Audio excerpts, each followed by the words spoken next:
이학용의 월가이드입니다. 주말 사이에 있었던 뉴스들 분석해보겠습니다. 이학용 위원님 나오셨습니다. 어서 오십시오. 네, 안녕하세요. 네, 뉴욕 증시가 그래도 급락을 딛고 상승을 보인 주말이었는데 고용지표가 부진했는데도 불구하고 뉴욕 증시 상승했습니다. 인사이트 열어보시죠.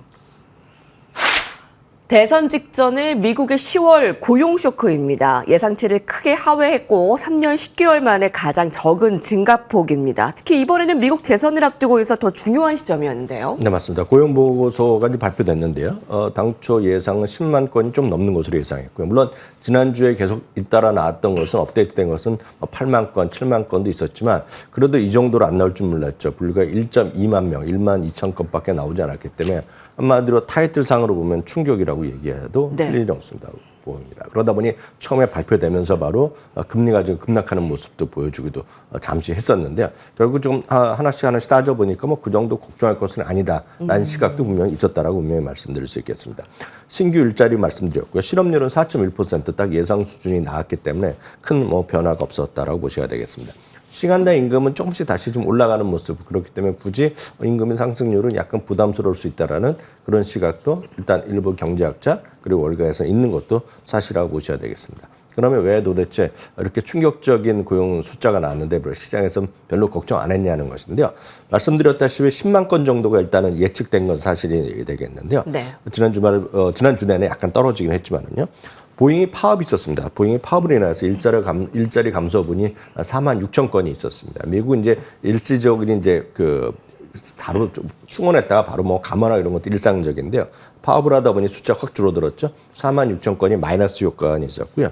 우리나라에서는 뉴스 많이 본 거가 헬레나라는 저희 허리케인이 있었지 않습니까? 밀턴도 있었고 그러다 보니 이쪽에서도 일자리 감소분이 최소한 4만 건에서 7만 건이 허리케인 때문에 있었다고 합니다. 허리케인 하다 보니까 일하러 나가는 사람도 없고 다들 집에서 가만히 있으라고 그러니까 당연히 일자리가 감소분이 있었겠죠. 그렇기 때문에 실제로 이 두 가지의 일자리를 고려하면 실제로 큰 영향이 없었다는 것이 뭐 긍정적으로 볼 수도 있다. 그러니까 너무 부정적으로 볼 필요 없다는 사람들의 시각으로 일단 이해하시면 좋겠습니다. 그러다 보니 금융시장 영향을 보시면 바로 10년물 금리로 바로 가시면 좋을 텐데요. 10년물 금리가 급락했다가 다시 빠른 속도로 회복하면서 오히려 전날보다 금리가 좀 올라가는 모습을 보여줬습니다. 실제로 고용시장이 안 좋다 그러면 금리가 그렇게 올라갈 일은 별로 없는 거 아닙니까? 그것을 여실히 보여주는 것이 금리의 상황이었다라고 보셔야 되겠고요. 금리랑 달러는 기본적으로 방향성이 같을 수밖에 없는데요. 성격적으로 같습니다. 금리가 올라가면서 미국 달러도 다시 또 반등하는 추세를 보여줬습니다. 금값은 내려가고 유가가 내려가는 모습을 보여줬습니다. 월가의 시각은 대부분이 말씀드렸던 대로 크게 걱정할 필요 없다는 시각이 일단은 다수 의견이라고 보고 있는데요. US뱅크는 일시적인 요인의 영향에 크게 작용했다. 미국 경제는 여전히 견고한 성장을 계속하고 있다는 얘기하고 있습니다. 그렇지만 소수 의견으로는 시티그룹이 대표적인데요. 일시적인 요인 분명히 있긴 있다. 그렇지만 미국 경제 성장 둔화가 뚜렷하고 네. 고용시장도 뚜렷하게 약해지고 있다라는 얘기를 하고 있다는 사람도 있다라고 보셔야 되겠습니다. 그렇지만 전반적으로 앞선 코너도 얘기는 했지만 이번 주 FOMC가 열리기 때문에 FOMC 이후에 소위 공식적인 미국 경제에 대한 진단 그리고 전망이 나오는 그걸 갖고 확인하시면 되겠습니다. 네, 고용지표 낱낱이 파헤쳐 보니 크게 문제될 건 없다. 이제 허리케인과 보잉의 파업의 영향을 받은 10월에 부진했던 고용지표였고요. 이제 FOMC 회의 이번 주에 기준금리 결정 매우 중요할 것 같습니다.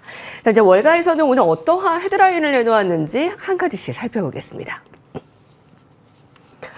AI가 인텔과 엔비디아 운명을 갈라놨습니다. 반도체 업황에 굉장히 의미를 갖는 순간이라고 볼 수 있습니다. 인텔이 다우에서 빠졌고요. 엔비디아가 편입됐습니다. 11월 8일부터 이제 변화가 생기게 되는 거죠? 네, 맞습니다. 인텔이 다우지수에 편입된 게 1999년이니까요. 네. 25년 만에 자리에서 이제 물러났다라고 보셔야 되겠습니다. 주가도 참 많이 빠졌는데 최근에요. 그렇죠.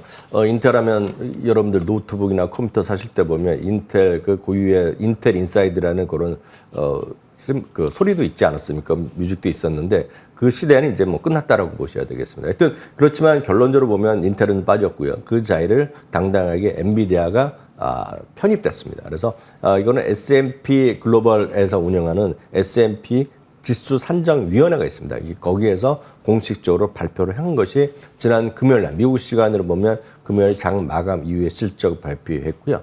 지수에 정식적으로 편입되는 것은 이번 주 금요일 날 장 마감 이후입니다. 그러니까 쉽게 해서 다음 주부터 이번 주가 아니라 다음 주 월요일부터 미국의 다우지수는 이렇게 변경이 된다라고 보셔야 되겠습니다.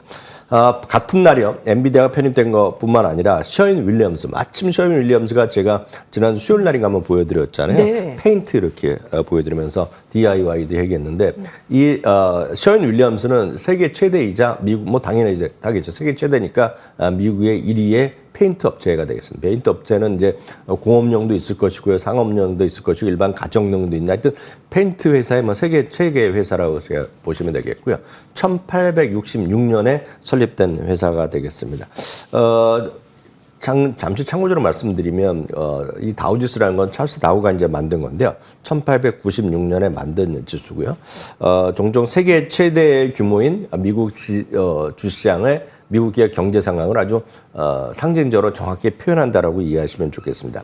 다만 이제 이거는 1896년에 생겨왔고요. 지수의 산정 방식이 우리나라 코스피나 미국의 S&P 500과 다릅니다. 이건 쉽게 해서 그냥 단순 가격 평균으로 들어가기 때문에 약간 시대에 약간 뒤떨어졌다는 얘기를 하고 있겠고요. 약간 좀 더 전통적인 산업에 비중이 치우쳐 있다. 그리고 배당을 약간 더 주는 것을 좀 가중 평균한다. 그런 평가가 있기 때문에 약간 올드하다는 느낌이 있습니다. 그렇기 때문에 종목 수도 단지 30개 종목을 하기 때문에 이 30개로 미국의 주식을 한 번에 반영할 수 있냐라는 시각이 분명히 있는 거죠.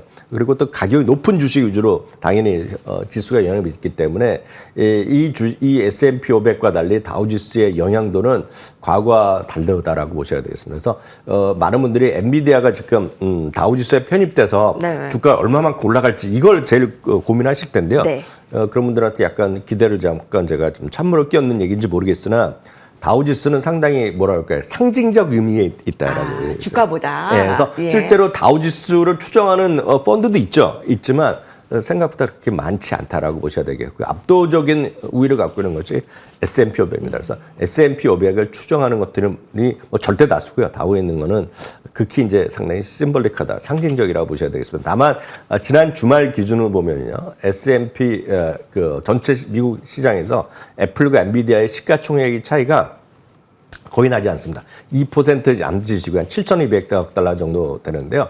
2% 정도 얼마나 오늘 밤이라도 충분히 이거는 갈 수 있죠. 왜냐하면 애플은 지난 주말에 뭐 애플 자체 문제라기보다는 또 벅스에스가 주식 또 팔았다는 얘기 나와서 약간의 심리적으로 약간 부담스러운 소식이 있는 반면에 엔비디아는 또 상징적으로지만 어찌됐건 호재는 호재 아닙니까? 그러다 보니 제 생각에는 엔비디아와 애플의 오늘 시가총액 순위가 오늘 밤, 내일 새벽에는 바뀌지 않을까라는 생각도 좀 조심스럽게 하고 싶네요. AI 붐에 따른 반도체 산업지형의 변화를 보여주는 상징적인 사건, 엔비디아가 다우에 이제 들어왔는데 그게 대표적인 성향보다 상징적으로 좀 보고 있고요. 인텔은 25년 만에 빠졌고요. 반토막이 주가가 났는데 오늘 밤에 잘 보셔야 될 것 같습니다. 엔비디아가 애플을 제치고 시총 1위에 탈환하는지 또 내일 이 시간 살펴보도록 하겠습니다. 잠시 후에 애플 알아보도록 하고요. 이번엔 아마존의 어닝 서프라이즈 소식입니다. CNBC가 전했습니다. 아마존 특히 이 클라우드 부분에서 굉장히 그 업황 회복을 보였는데요. 네, 저희가 이제 지난 금요일 새벽에는 이제 간단하게 속보성을 전해드렸는데요. 핵심적인 것 다시 한번 말씀드리면 아마존의 이번에 엄청난 또 긍정적인 실적이 쏟아졌는데요. 클라우드가 19%가 성장을 했습니다. 그리고 영업이익도 급증하면서요. 영업이익률이 11.0%가 나오면서 사상 최고의 기록을 기록했습니다. 특히 이제 인공지능 관련 자본적 지출도 여전히 투자를 계속한다는 거. 이거는 마이크로소프트 그리고 전부 다 뭐 메타도 마찬가지다 똑같은 소리 하고 있는데요. 그러다 보니 월가에서는 이렇게 매출도 좋아지고 성장에 대한 자신감 그리고 마진율이 좋아지다 보니 잇따라서 투자 의견에 대한 긍정적 시각이 쏟아졌습니다. JP모건이 230에서 250달러를 올려놨고요. 소위 퍼블릭 클라우드 분야에서의 압도적인 시장 리더의 위치가 계속되고 있다 얘기를 하고 있습니다. 특히 이 시장 자체는 아직 초기 단계에 불과하다라는 얘기를 하고 있습니다. 뱅크 오브 아메리카는 210달러에서 230달러를 올려놨고요. 소매 마진의 엄청난 상승세를 얘기하면서 말씀드렸다시피 11.0%의 마진율이 엄청 놀랍다라는 얘기를 하고 있습니다.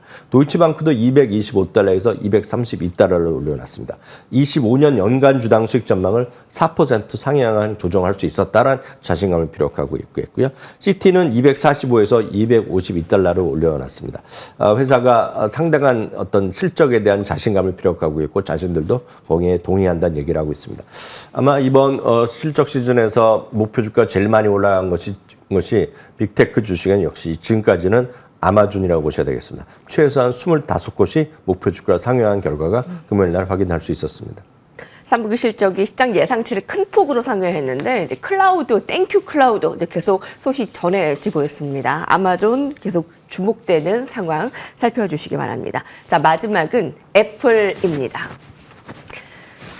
버크셔 해서웨이가 애플을 또 팔았습니다. 그리고 애플이 3분기 실적이 예상치보다 조금 상회를 했는데 또 실적 이슈 워렌 버핏 또 애플 지분 감축 소식에 애플이 조금 좀 덜 커덩거리는 건가요? 앞서서 이제 엔비디아가 애플을 제치고 시총 1위의 가능성도 더 커졌기 때문에 애플은 지금 상황이 어떤가요?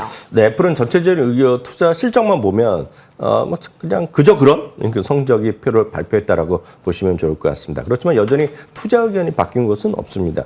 순매출이 한 6% 늘어났거든요. 순매출이 늘어난 거가 2분기에서 증가세로 바뀌었기 때문에 긍정적이라고 보셔야 되겠고요. 물론 그 외에 아이폰을 제외한 대부분의 매출 목표치 못 맞췄지만 그래도 가장 중요한 것이 아이폰이었기 때문에 긍정적으로 평가할 수 있겠습니다. 다만 이번에 애플 인텔리전스가 지난주에 이제 미국에서 발표했지만 쉽게 얘기해서 미국 제외하고 그리고 다른 나라 예를 들어 스페니쉬나 예를 들어 중국어 이런 것들이 언제 발표될지는 이제 내년이라고 했지만 그 외의 국가 가장 쉽게 말씀드리면 우리나라 말로 언제부터 애플의 인텔리전스가 쓸 수 있을지는 아직 이제 기다려봐야 되거든요. 그러다 보니 생각보다 지금 애플 인텔리전스에 따른 이번 아이폰 16의 효과가 좀 지연될 수 있다라는 그런 것들의 우려감이 있기 때문에 여전히 투자 의견은 긍정적인 사람이 대부분이지만 네. 목표 주가 이렇게 올라가거나 그런 현상은 별로 아니다라고 보셔야 되고 이건 발표 때문에 투자 의견의 목표 주가가 바뀐 것은 상대적으로 적다라고 보셔야 되겠습니다. UBS 같은 경우에도 아주 약간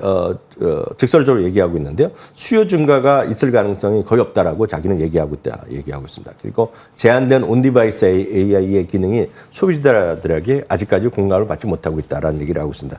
반면에 뱅크 오브 아메리카는 특이한 얘기하고 있는데요. 동전의 양면입니다. 똑같은 얘기를 소위 애플 인텔리전스 나와서 바로 사는 것이 아니라 애플 인텔리전스가 각 국가별로 확대되면서 그 사용처가 늘어날 거 아닙니까? 네. 그렇기 때문에 이번에는 과거와 같이 아이폰 시리즈가 나왔을 때 그래서 망창 사는 것이 아니라 자기네가 서비스의 어떤 기능을 확인하면서 꾸준하게 팔릴 수 있다는 점에서 자기는 오히려 긍정적으로 얘기를 하고 있습니다. 다만 말씀드렸다시피 목표 주가를 바뀐 상승한 것도 두 곳밖에 없고 오히려 내린 것도 있고 전체적으로 투자 의견이 바뀐 것은 거의 없다라고 일단 이해하시면 되겠습니다. 네.